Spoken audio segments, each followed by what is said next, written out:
Hello, everyone, and welcome to a very special edition of This Week in the World of Football. This is K-Dog's Foosball, aka Kyle Sutherland, Randy's favorite son-in-law and last year's winner in the Game of Thrones Fantasy Football League, where Adam is the commissioner. Adam is out of town this week, if you didn't know, but don't worry, we have Randy's number one son, the man, the myth, the legend, the D&D Dungeon Master, Abram is filling in. I'd love to stay and listen, but I have to get back to being the mastermind player in Adam's Fantasy Football League and making sure that he doesn't win this year. So put those helmets on and tighten those chin straps for an exciting 264th episode for October 4th, 2022 to take place.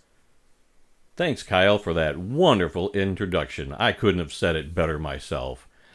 On today's show, Northwestern University has unveiled plans for a new football stadium, and another head coach is fired in college football.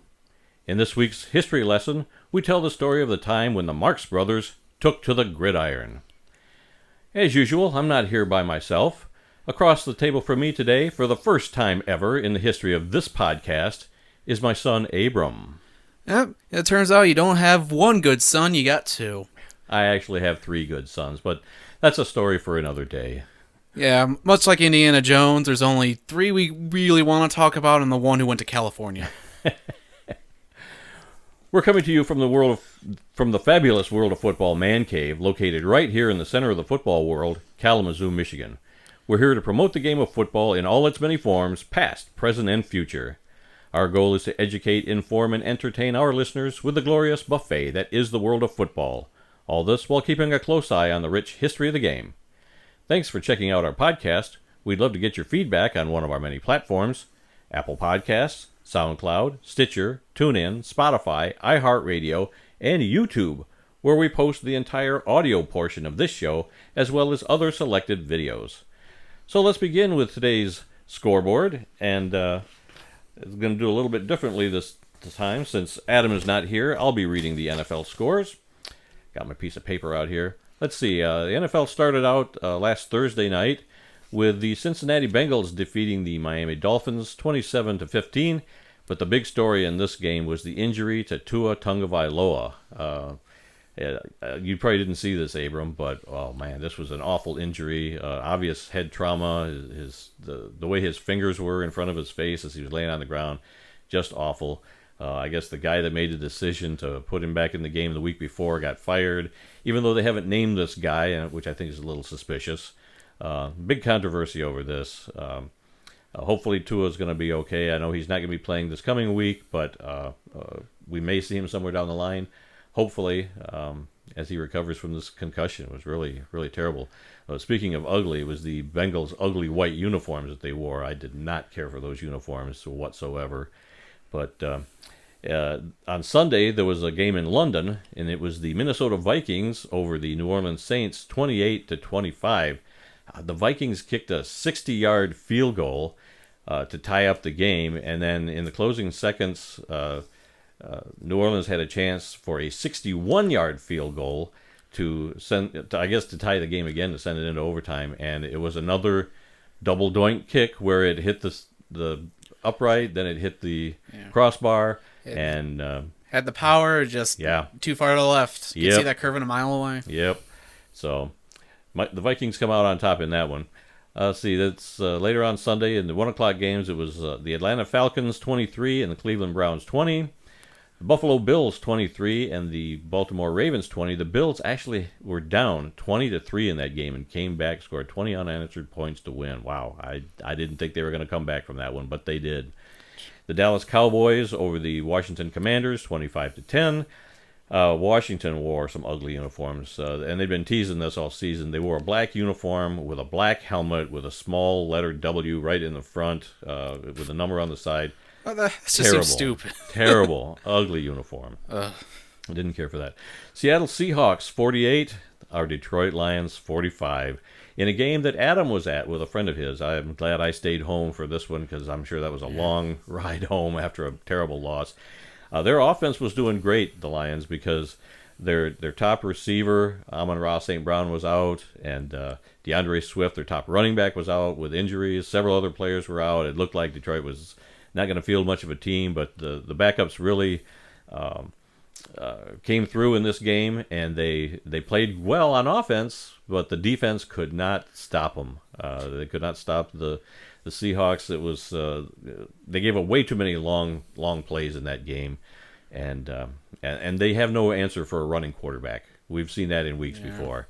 So yeah, just too bad for Detroit. I mean, they've got like the number 1 offense in the league and the number 32 defense in the league. Just wow, something else. Let's see. The Los Angeles Chargers defeated the Houston Texans 34-24. Let's see. The Texans remain the only winless team in the NFL right now. Keeping those hopes alive that Detroit won't be the only 0-16 ever. Yeah. Let's see. Tennessee Titans 24, Indianapolis Colts 17, New York Giants 20, Chicago Bears 12, Philadelphia Eagles 29, Jacksonville Jaguars 21. Philadelphia remains the only undefeated team in the NFL this season. New York Jets 24, Pittsburgh Steelers 20. Quarterback Mitchell Trubisky was benched for the Steelers in favor of rookie Kenny Pickett. So is he going to be the starter next week? Well, we'll see. There's rumors he might. We'll just have to wait and see on that one. That's always a defeating thing. A rookie comes in when it's like, Yeah. Now let's see. The Arizona Cardinals 26, Carolina Panthers 16, Green Bay Packers 27, New England Patriots 24 in overtime. A field goal by Green Bay as time expired. And another note from this game, Aaron Rodgers hit a milestone with his 500th career touchdown in his career. Wow. That's pretty nice. If you were a fan, you'd be impressed. Now you're just like, another accolade for the guy who has too many. That is impressive. 500 touchdown passes in a career, that is impressive. I have to hand it to him. Las Vegas Raiders 32, Denver Broncos 23, Kansas City Chiefs on a Sunday night game 41 over the Tampa Bay Buccaneers 31. And finally, last night, it was the San Francisco 49ers 24, Los Angeles Rams 9. I don't know if you saw this highlight or not, but there was a guy that ran onto the field with a pink flare and smoke everywhere, this pink smoky cloud. He ran onto the field, and a great video of him getting tackled by 2 L.A. Rams players on the field. Best play of the game for them. Yeah. Holding him down so security could get him and take him off the field. Wow, that was something. And I was watching that game last night, but I fell asleep in parts of it, so I think I missed that particular thing, but I saw it on a replay this morning. So let's move on to some CFL scores. Friday night in the CFL, this is Week 17, the Winnipeg Blue Bombers over the Saskatchewan Roughriders, 31-13.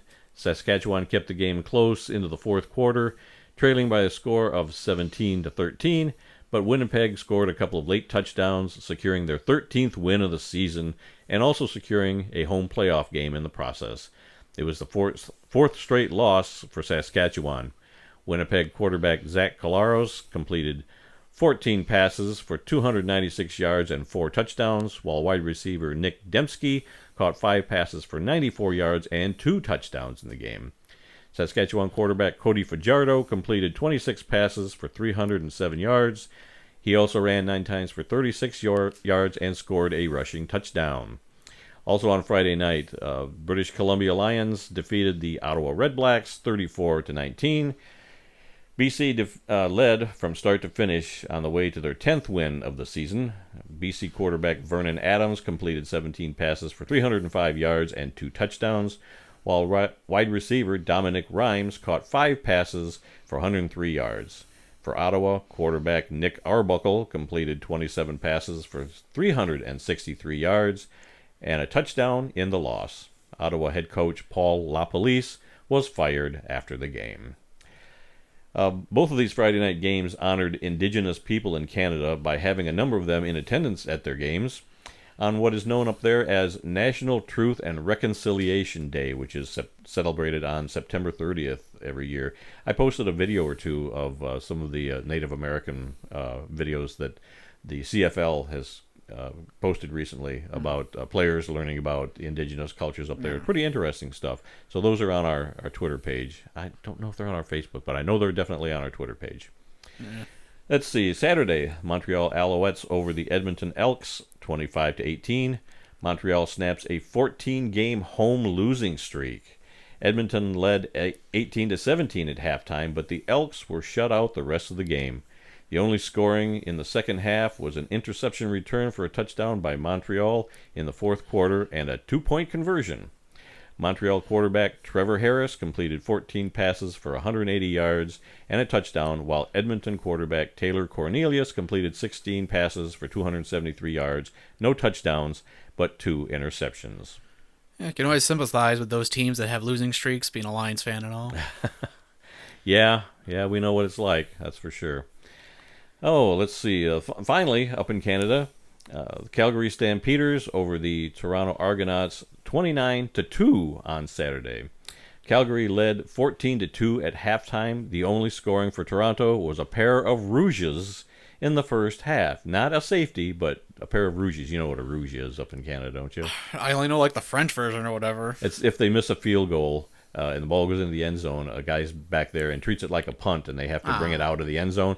If he doesn't bring it out of the end zone, that's 1 point for the kicking team. So it means they missed 2 field goals, and so that was the only scoring that they got was a couple of missed field goals, 1 point apiece. Oh, let's see, where was I? Couple of rouges. Oh, yeah. In the fourth quarter, defensive back Cameron Judge intercepted a pass and returned it 71 yards for a touchdown. Calgary quarterback Jake Mayer completed 17 passes for 175 yards and a touchdown, while Toronto quarterback McLeod Bethel Thompson completed 19 passes for 194 yards and 2 interceptions. On bye this week, the Hamilton Tiger Cats, and their next game is at home against the Saskatchewan Roughriders next week. So taking a quick look at the standings, where 4 of the 6 playoff spots have been decided. In the East, clinching a playoff spot there is the Toronto Argonauts with an 8-6 record, followed by Montreal at 7-7, the Hamilton Tiger Cats at 4-10, and the Ottawa Red Blacks at 3-10. And then let's see, in the West, the Winnipeg Blue Bombers 13-2, the BC Lions, who also clinched a playoff spot at 10-4, and the Calgary Stampeders with another playoff spot earned at 10-5. Saskatchewan Roughriders at 6-9, and the Edmonton Elks at 4-12.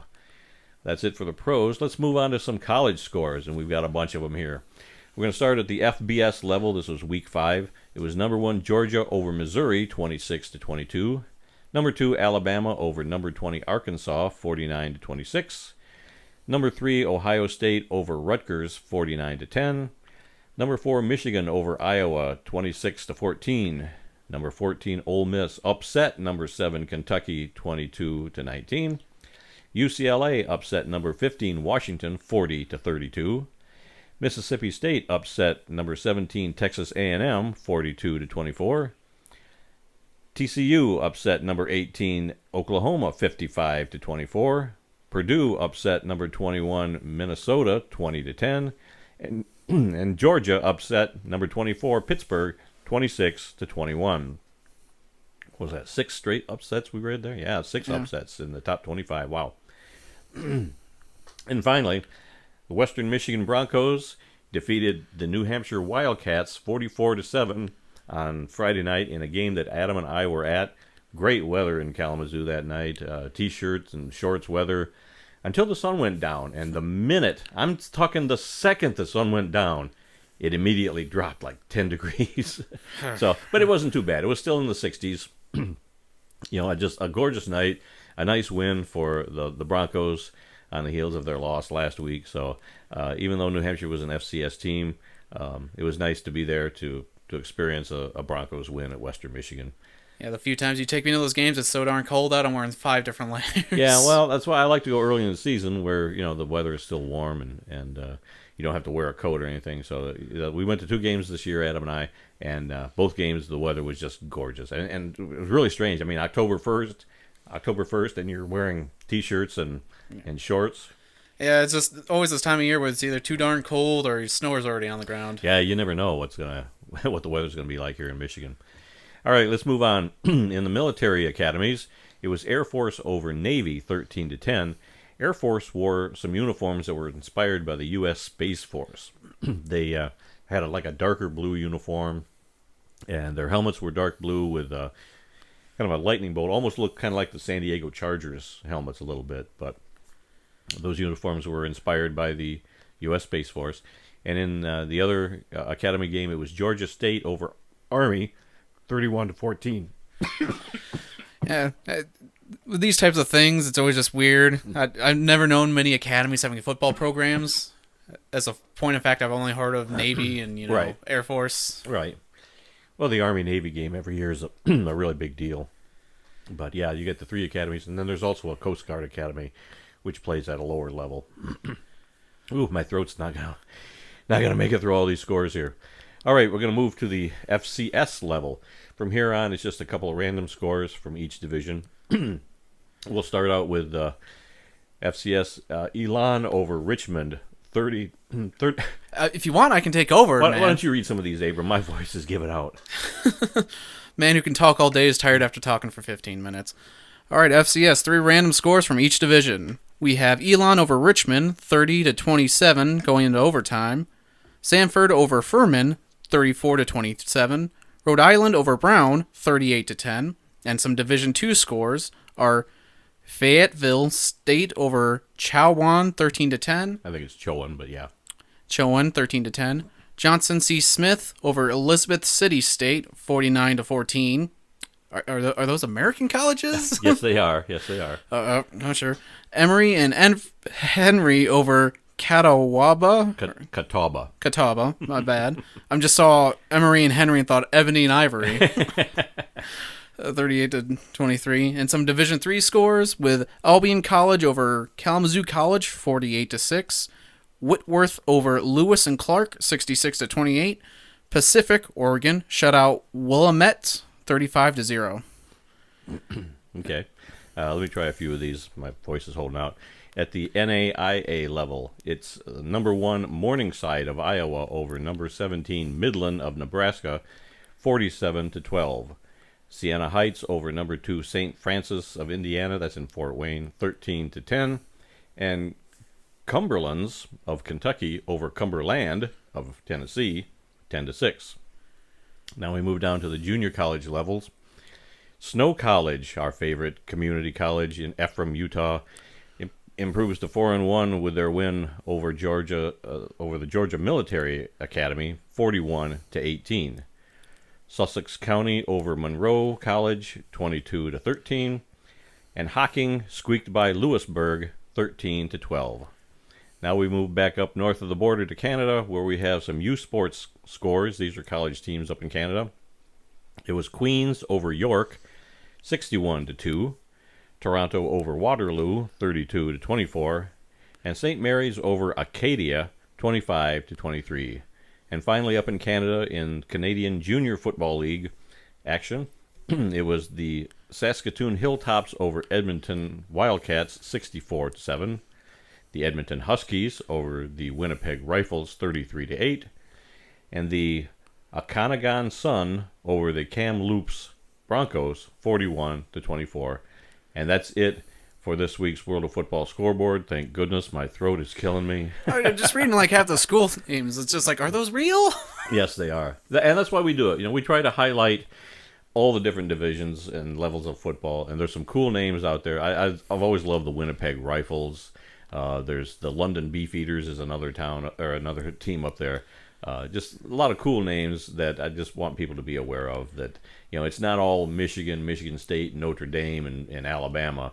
There's a lot of young guys playing football all around the, you know, North America, Canada, and the United States that don't get any recognition. So that's kind of why we do all these scores from all the different divisions. Makes sense, but if I almost mistook one for Ebony and Ivory, it's just like... That was Emory and Henry.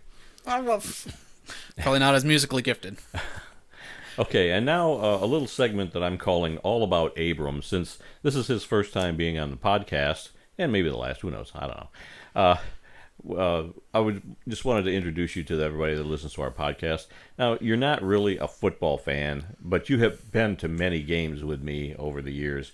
You've been to NFL games. You've been to Canada for CFL games. We used to go to a lot of Arena Football League games together, and a lot of college games, you know, at Western Michigan and other places. Yeah, we traveled all over the state, all over the country, and I could swear to you, half those trips are just me remembering what kind of book I was reading in between the car rides of driving for hours on end. Yeah, I know that you're not much of a football fan, unlike your brothers and me, but you've been on a lot of trips, and you are my official photographer at many cemetery visits. You've taken many pictures of me. We were looking at some of them earlier. Yeah, on they the all just website. kind of blur together. Yeah, I know. I know they do. But like recently, you've gone to a couple graves this year. This year we went to see the grave of Harry Wismer, which he was the New York Titans owner, and that was in Port Huron, Michigan.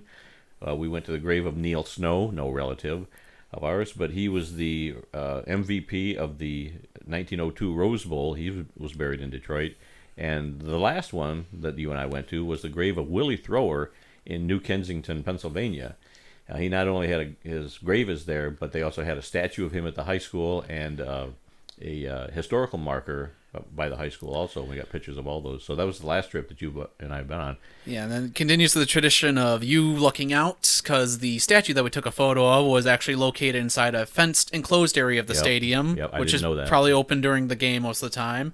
We rolled up there, saw that it was locked. Dad was like, well, darn, I can't get a photo from here. Luckily, some, I don't know, groundskeeper, some guy doing the rounds on his golf guy, cart, yep. put it on by. Dad asked, hey, could you open up for us? Lo and behold, he opened up the gate.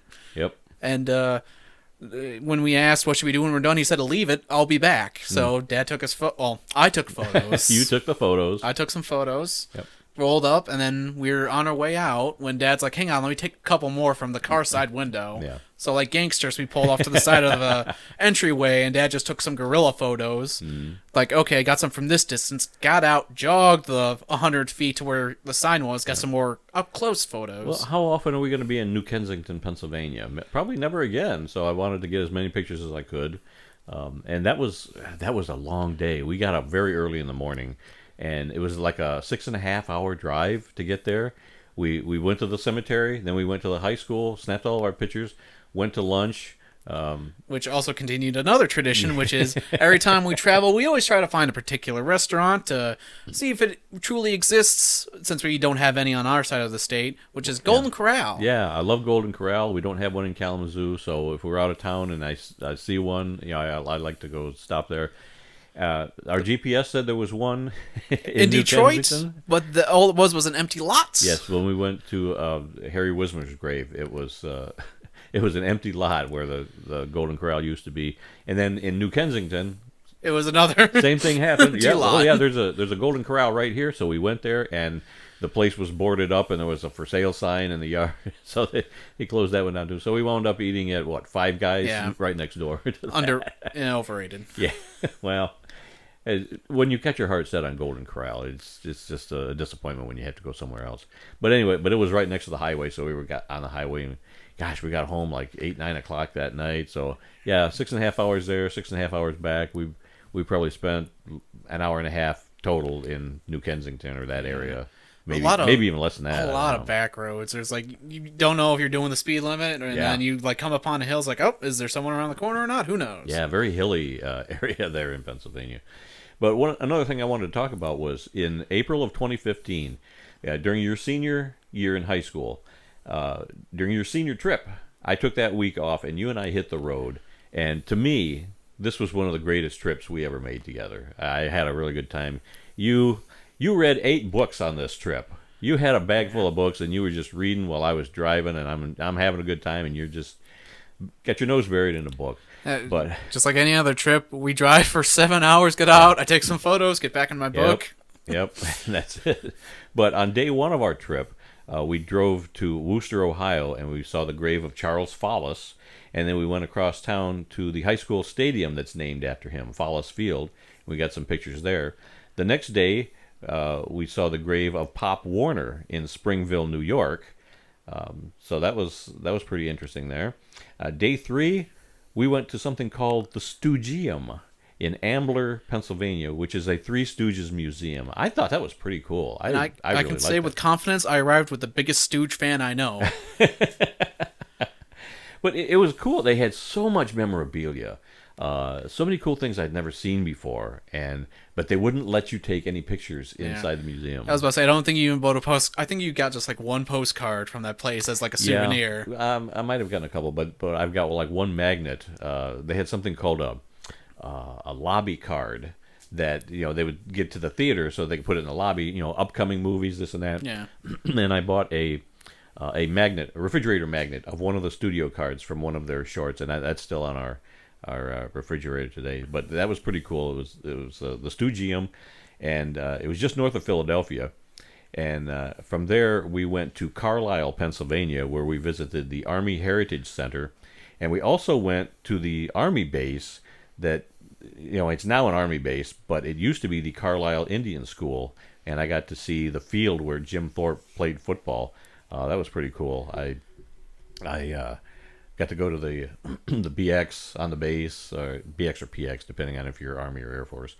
But I got a couple of souvenirs from there that talked about the Carlisle Indian School, and took some photos of some graves of some of the students that died while they were there, and they have markers for all their graves. They had a small cemetery by the road. You might not remember this, but in high school I actually did a paper on Jim Thorpe because I just know, oh crap, I need to do a historical figure. Well, I got a dad who's got a shelf full of people, so I just pulled some books and just used that for my research paper. Cool. I did not know that. I didn't remember that. Yep.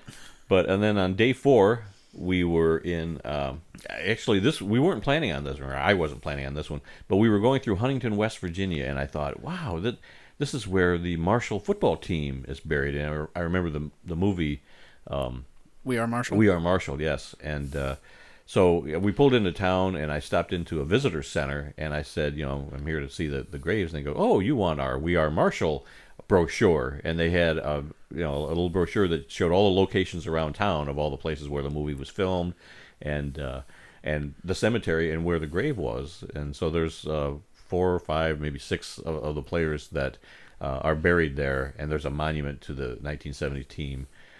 So we found that very easily. But like I said, this was not on our plan, or not on my plan. You were just along for the ride. I got any input. You were just along for the ride. But I'm mostly there because he can't afford a tripod for his camera. But that was kind of cool. We saw the graves, and we got some pictures there. And then from there, we headed for Portsmouth, Ohio, where we saw the Portsmouth Spartans Stadium, which is where the Detroit Lions played when they were the Portsmouth Spartans. From 1930 to 1933, and then they moved to Detroit in 1934. But I got a picture there, and there's a historical marker there also. And so that was pretty cool. And then day 5 of our trip, this was the last day we were on the road, we went to Miami of Ohio's stadium, and we saw the Cradle of Coaches Plaza. And they have bronze statues of all the famous coaches that got their start there at Miami of Ohio and went on to either NFL or college fame.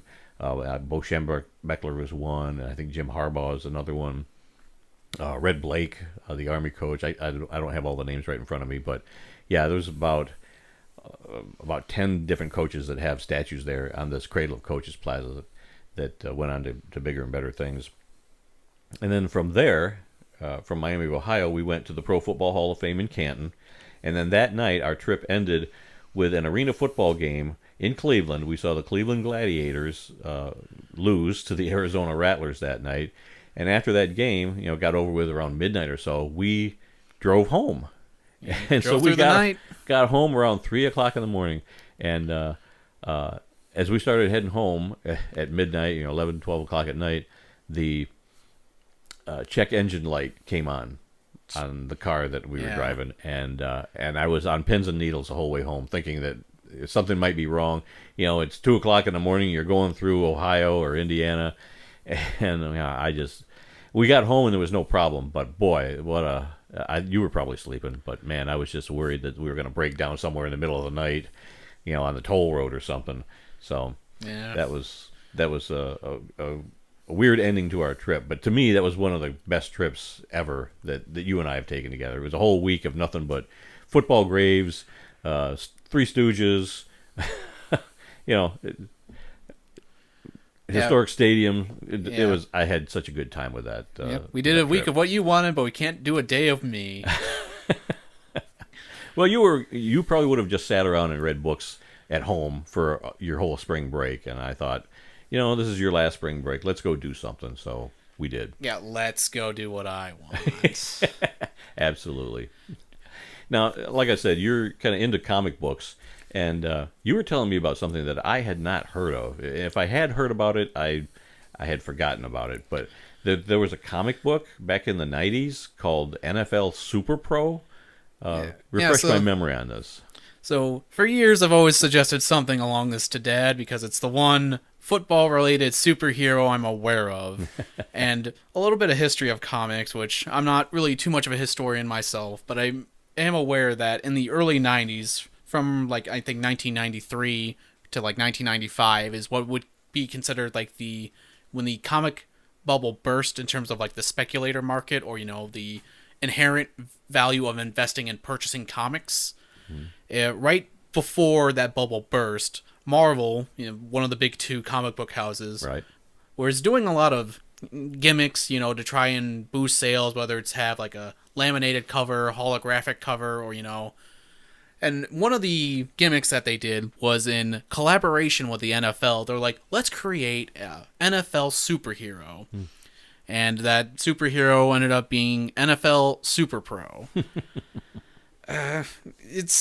And even people later would cite that it's one of the worst superheroes ever conceived due to, terrible plots, very cliche storytelling, people not really putting two thoughts together in story as characters.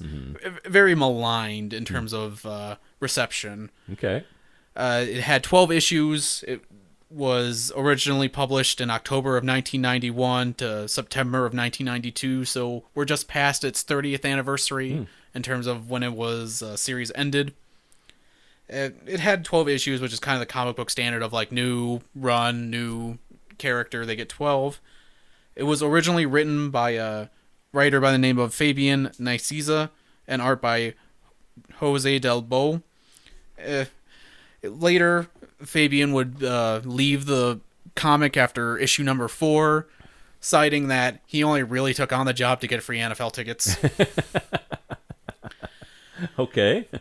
And then after him, the next writer left after a couple issues due to, again, continued lack of quality in the comics. In fact, issue number 6 was so bad, it got pulled from store shelves due to inappropriate content at the time.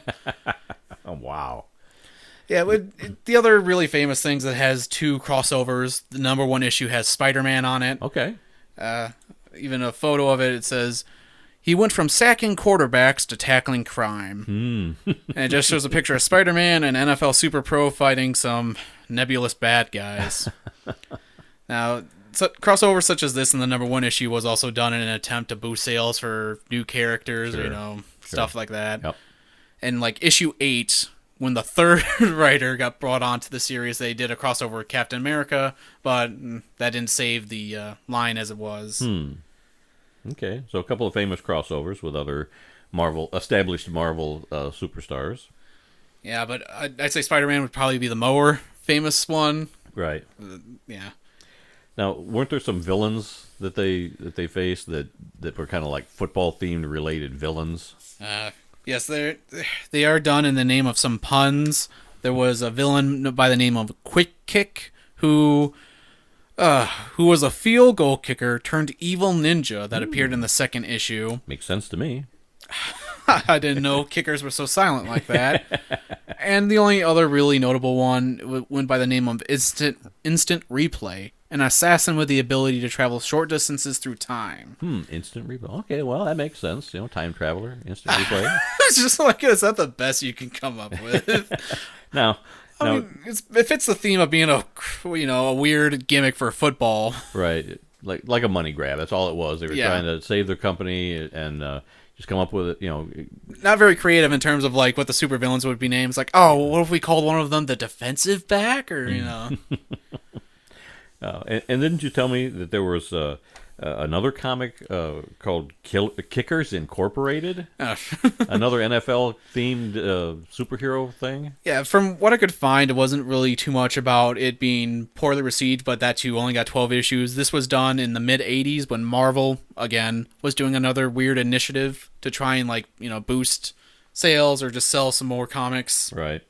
The editor at the Chief in the time, I think by the name of Joe Shooter, was like, hey, can someone write me a sports team? I just want a sports team for this new initiative. And this new initiative was supposed to be more grounded in terms of, heroes and what problems they would be facing. Like, instead of facing aliens from outer space, they'd be facing drug dealers, smugglers, gun runners.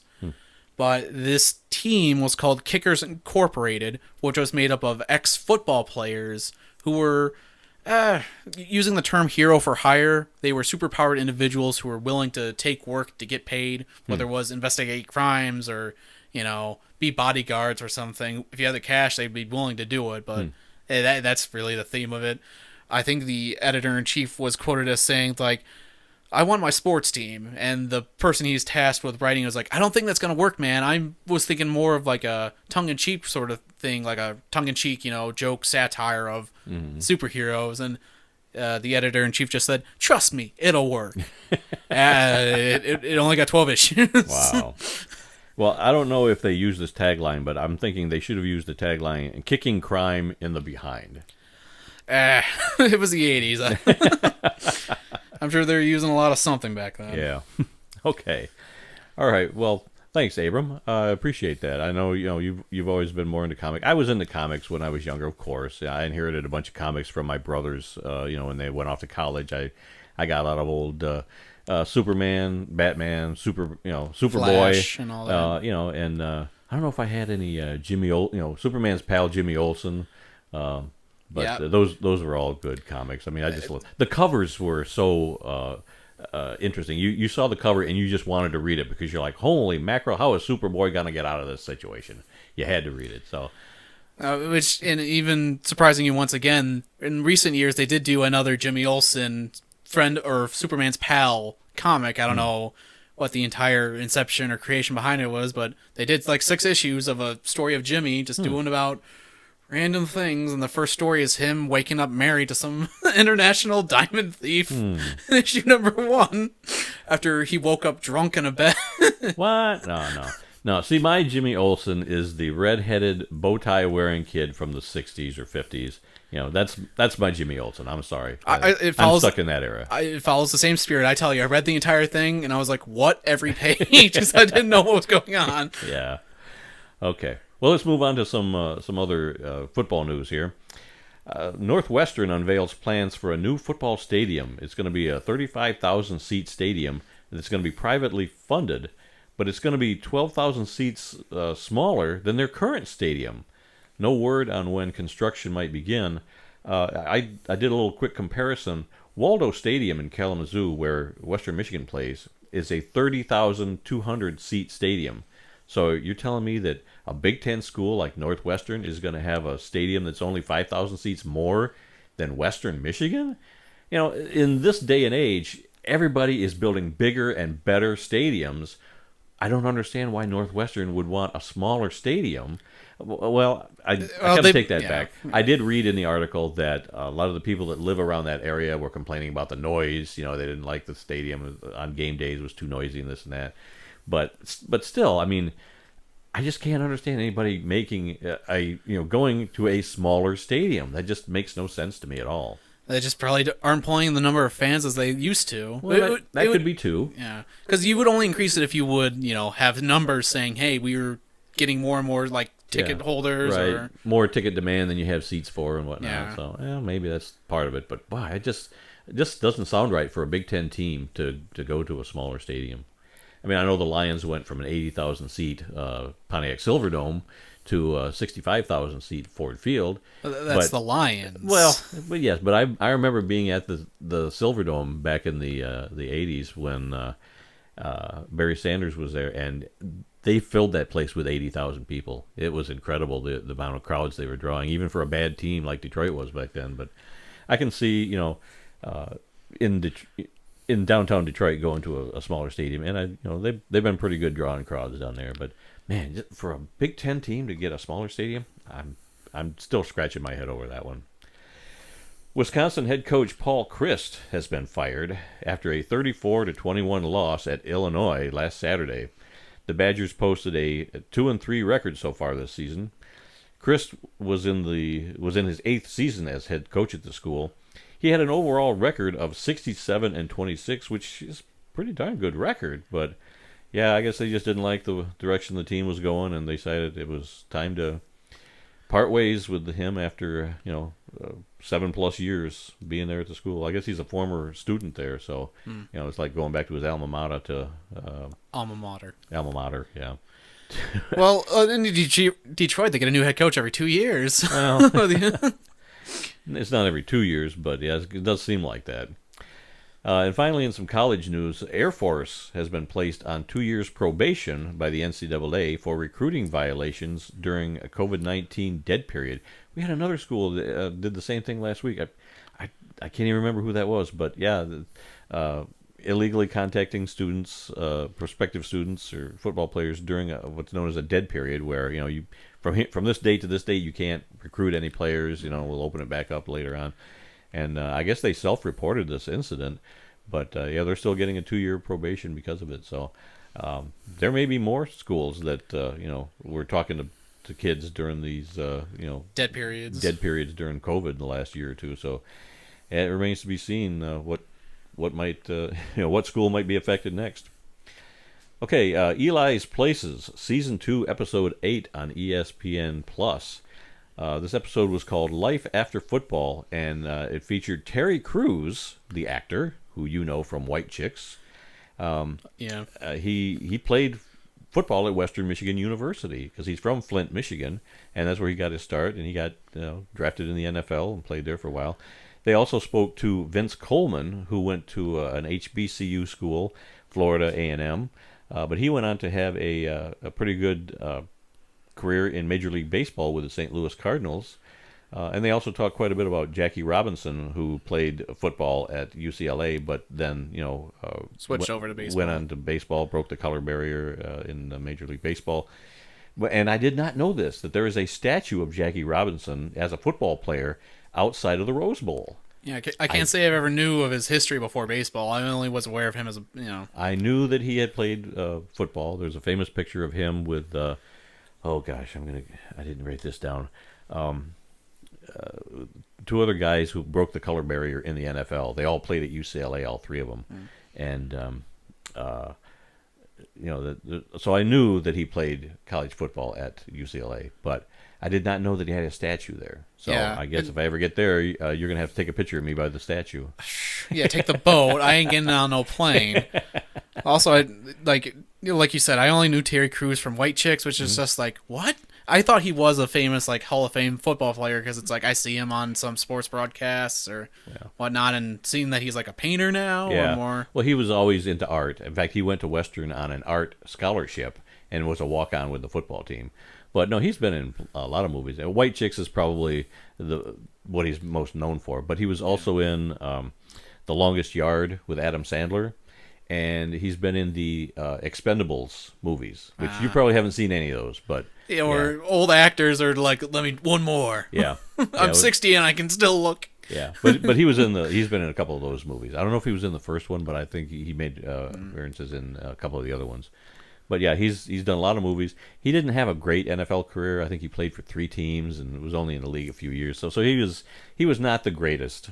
He was good at Western and got the NFL, and he was just okay. Yeah, but in that Life After Football, he did tell a story about how shortly after he decided to get into painting, that he approached his teammates at the time, right? Yeah, and offered to paint their portraits of them standing over certain cities, right, whatever city they played in. Yeah.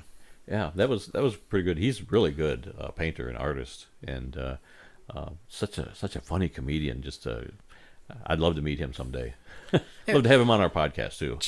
And they made a few jokes at Peyton Manning's expense, which made sense, being the less successful brother Eli would put those in his show. Oh, at Peyton's expense. Oh yeah, like how where he walks into Terry Crews' studio and they're like, "Oh, I see you're doing a portrait of my brother. Do you think you have enough paint to get the area of his forehead?" And it shows like a forehead that's like way too big. Right. Yeah. And then later on in the baseball segment, Eli's trying to practice, some baseball techniques like stealing bases and whatnot. And at the end, the post credits or the post shows after the credits, it just shows him using a pitching machine, just shooting baseballs at a cardboard cutout of his brother. That's right. And just chipping pieces off of it, eventually knocking the head off completely. It's like, ooh, and he gets on base. Yeah, so this was a good episode. I knew that Terry Crews was going to be on this season sometime. I didn't know when, and it was this past week's episode. So if you want to see Terry Crews on Eli's Places, it was episode 8 from this season. So go check that out on ESPN+. All right, Arena Football TV on YouTube. They posted a game from 1999, the Buffalo Destroyers at the Orlando Predators. Ray Bentley, who's a native of Michigan, went to Central Michigan, I believe, and played in the NFL. He was in the booth calling some of the plays. But what I thought was interesting is that Tony Kimbrough was the quarterback of the Buffalo Destroyers, and he happened to also go to college at Western Michigan University. So pretty nice tie-in for this week's Arena Football TV on YouTube show. All right, we have a couple of birthdays today for October 4th. Linebacker Sam Huff, born on this date in 1934. He died in 2021 at the age of 87. He played his college football at West Virginia. He was a third-round pick in the 1956 NFL Draft by the New York Giants. He played for the Giants from 56 to 63. He went on to play for the Washington Redskins from 64 to 69. And he won an NFL title with the Giants in his rookie season of 1956. He was also inducted into the Pro Football Hall of Fame in 1982. And we have an anniversary today. On this date in 1873, the Toronto Argonauts football team was founded. The Argonauts rowing team is what they started out being, and they needed a way to stay in shape after the rowing season was over, so they decided to pick up this newfangled game called football and became the Toronto Argonauts football team. So that's how the Argonauts got their name. The team will celebrate its 150th year in the year 2023. That's just next year. So I guess this is their 149th anniversary of the team being founded today. Pretty cool. And we've been to see the Argonauts in Toronto. 149 is not as marketable as 150. I know. I'm sure they'll have a big, 150th logo next year and make a big deal out of that. So I look forward to that. All right, we do have 2 obituaries today. I'll read the first one. You read the second one. The first one is Gavin Escobar, a tight end in the NFL for 5 seasons. He's passed away of an apparent rock climbing incident in Idlewild, California at the age of 31. His body, along with one other person, was found at, it's like Taquitos? Like Takowitz? Yeah, Taquitos. Yeah. Taquitos Rock, I think is how they pronounce it. Taquitz? Yeah. Taquitos Rock in the San Bernardino National Forest. Escobar played college football at San Diego State and was selected in the second round of the 2013 NFL Draft by the Dallas Cowboys. He played for the Cowboys from 2013 to 2016 and the Baltimore Ravens in 2016. He finished his career with the San Diego Fleet of the Alliance of American Football in 2019. And we must have seen him play because, I say we, I mean Adam and Aaron and I, we went to a game down in Memphis and saw the Memphis Express against the San Diego Fleet. So we must have seen him play in that game. Yeah. Okay. And the second obituary this week is for Marvin Powell Jr., a tackle in the NFL for 11 seasons, dies of heart failure at the age of 67.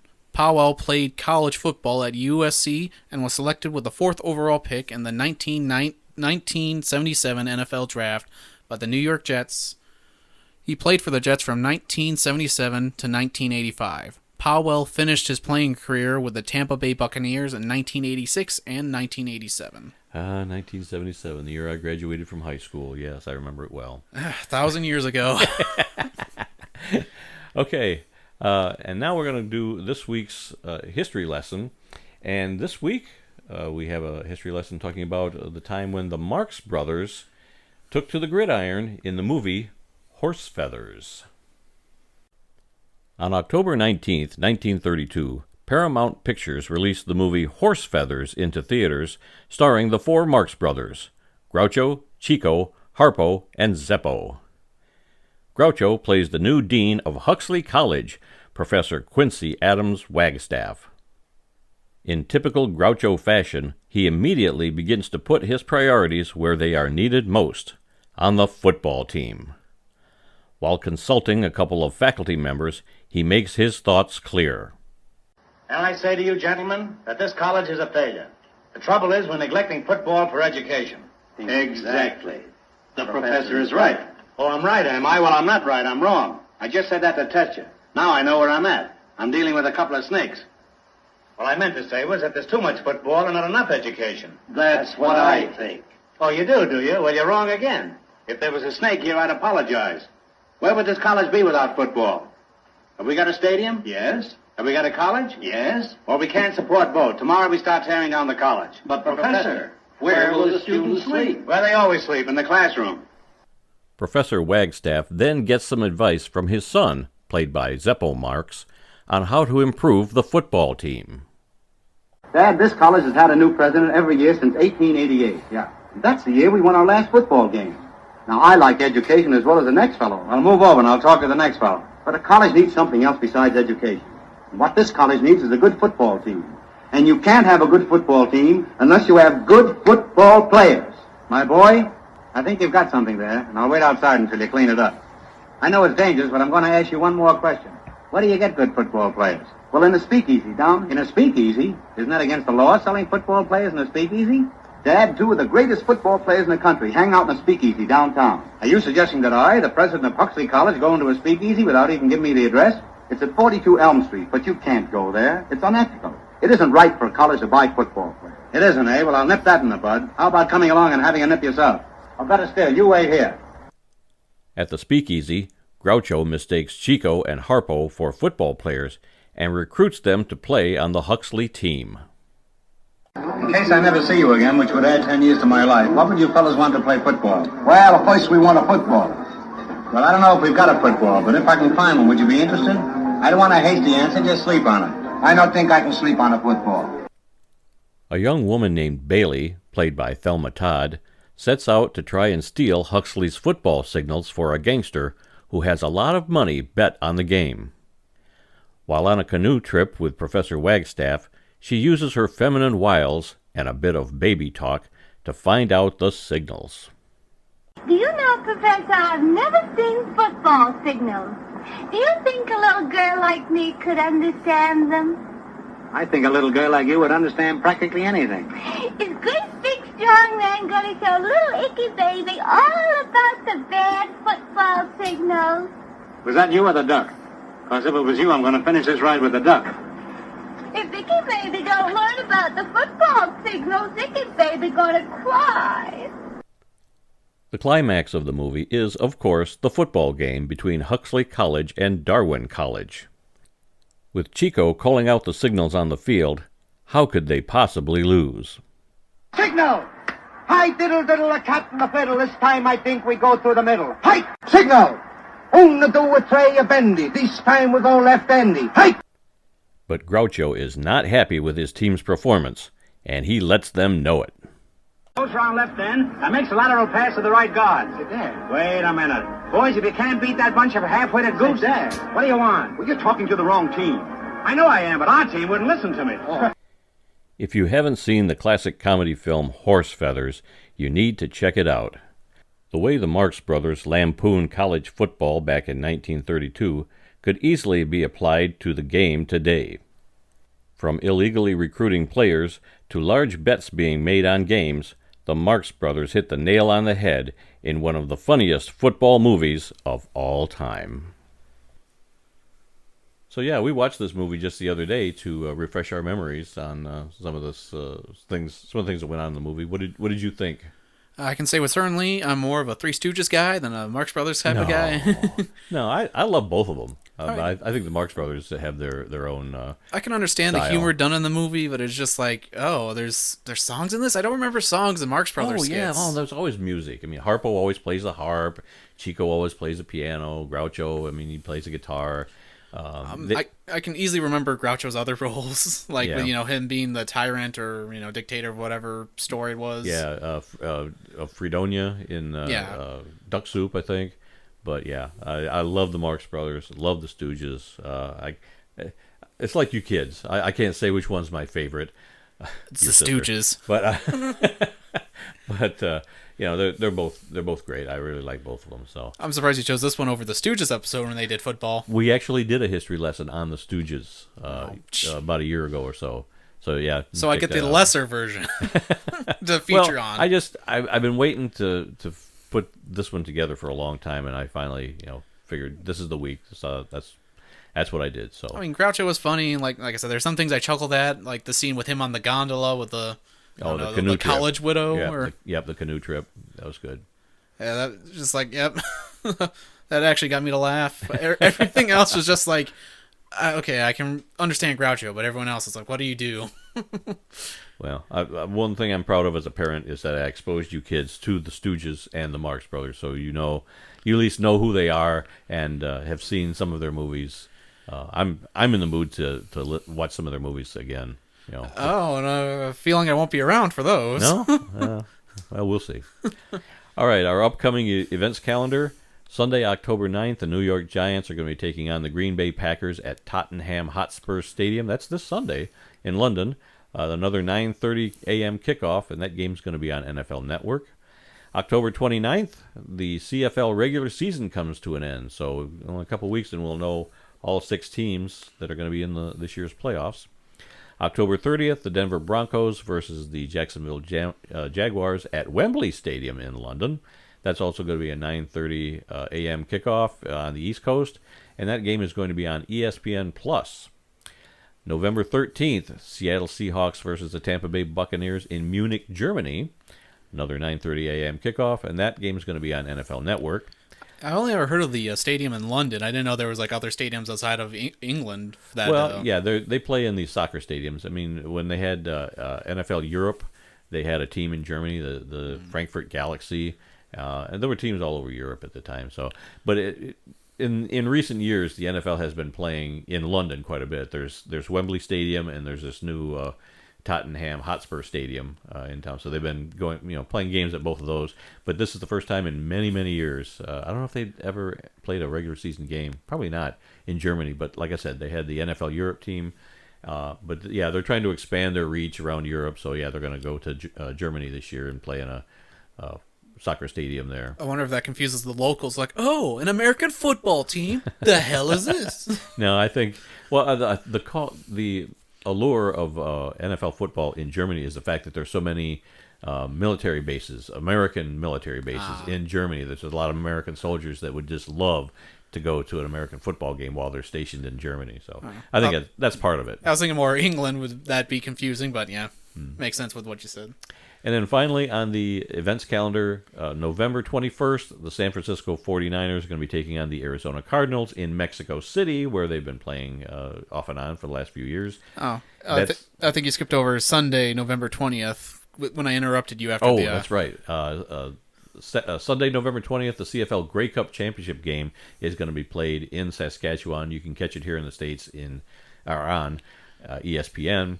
And then Monday night, November 21st, San Francisco versus Arizona in Mexico City. Monday night football game on ESPN. So that's it for the upcoming events. Upcoming events, yes. Well, thank you so much for being my co-host today, Abram. I appreciate it.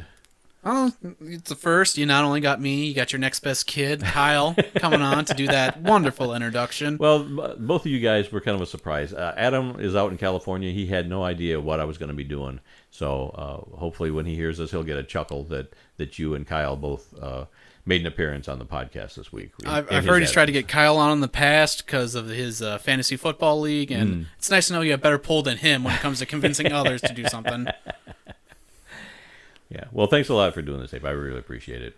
Well, that's all the time we've got for this week. If you all learned something during this podcast about the incredible amount of diversity that exists in the world of football, then we have done our job.